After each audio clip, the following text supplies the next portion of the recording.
सुप्रभात विद्यार्थियों। आज हम सब हिंदी पाठ्य पुस्तक बसंत भाग 3 पाठ 6 भगवान के डाकिए कविता का अध्ययन करेंगे। भगवान की डाकिए कविता के कवि श्री रामधारी सिंह दिनकर हैं। इनका जन्म 1908 ईस्वी में बिहार राज्य के मुंगेर जिले के समरिया घाट नामक ग्राम के एक साधारण किसान परिवार में हुआ था। प्रारंभिक शिक्षा उनके स्थानीय पाठशाला में प्राप्त करने के उपरांत 1932 में पटना कॉलेज से बीए इतिहास की परीक्षा उत्तीर्ण की। इनके प्रमुख गद्य रचनाएं हैं संस्कृति के 4 अध्याय, रेती के फूल, मिट्टी की ओर, अर्धनारीश्वर, शुद्ध सूर्य, कविता की खोज, उजली आग, साहित्यमुखी काव्य की भूमिका, लोकदेव, नेहरू, देश विदेश आदि। भारत सरकार ने इनके उल्लेखनीय सेवाओं के लिए पद्म भूषण उपाधि से सम्मानित किया है।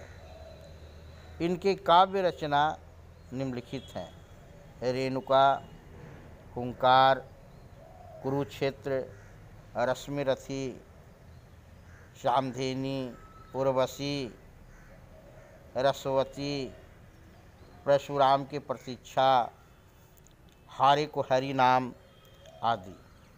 अब हम इस कविता का सारांश देखें।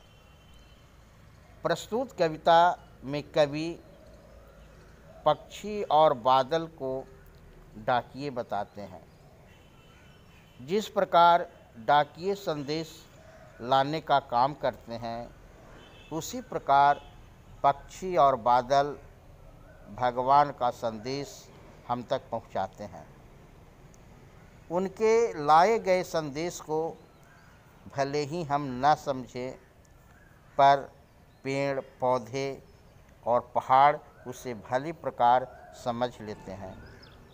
हम तो केवल इतना भर आंकते हैं कि एक देश की धरती दूसरे देश की खुशबू भेजती है, पक्षियों के पंखों पर संदेश तैरती है, एक दूसरे देश का बाष्प दूसरे देश में पानी बनकर बरसती है, क्योंकि प्रकृति के लिए देश सीमाओं का बंधन नहीं होता है। अब हम इस कविता को पढ़ें। भगवान के डाकिए। पक्षी और बादल ये भगवान के डाकिए हैं, जो एक महादेश से दूसरे महादेश को जाते हैं।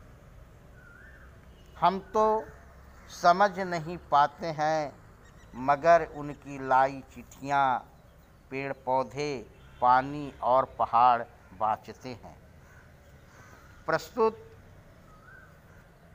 कविता हमारी पाठ्य पुस्तक बसंत भाग 3 में संकलित कविता भगवान के डाकिए से अवतरित है। इसके रचयिता राष्ट्रकवि रामधारी सिंह दिनकर हैं। कवि पक्षी और बादलों को भगवान के डाकिए बताता है। कवि का कहना है कि पक्षी और बादल ये भगवान के संदेश को हम तक पहुंचाने वाले डाकिए हैं। हम सामान्य जन तो इनकी लाई चिट्ठियों को नहीं समझ पाते हैं, पर उन्हें पौधे, पानी और पहाड़ भली प्रकार पढ़ लेते हैं। एक देश का वाष्प दूसरे देश में पानी बनकर बरसते हैं। प्रकृति के लिए सीमाओं का बंधन नहीं होता। दूसरा है पारा।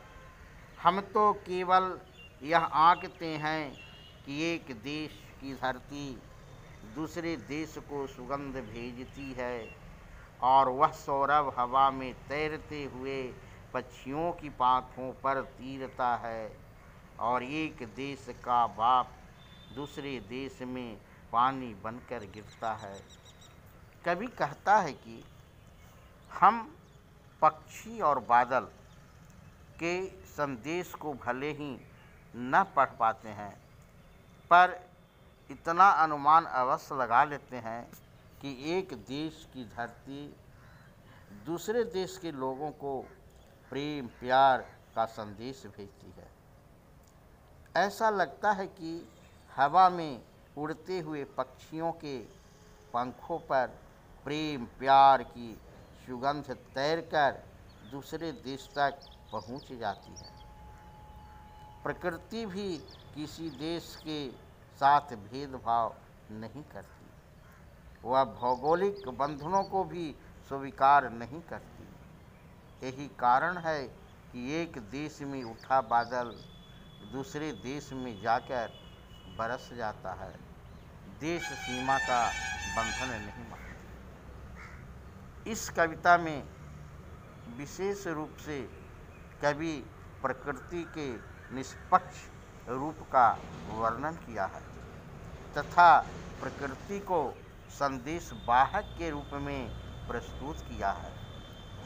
पेड़ पौधे, पानी, पहाड़ में प वर्ण की आवृत्ति के कारण अनुप्रास अलंकार है तथा पक्षियों के पाँखों पर में भी अनुप्रास अलंकार की छटा है। धन्यवाद। नेक्स्ट अगले वीडियो में प्रश्नोत्तर।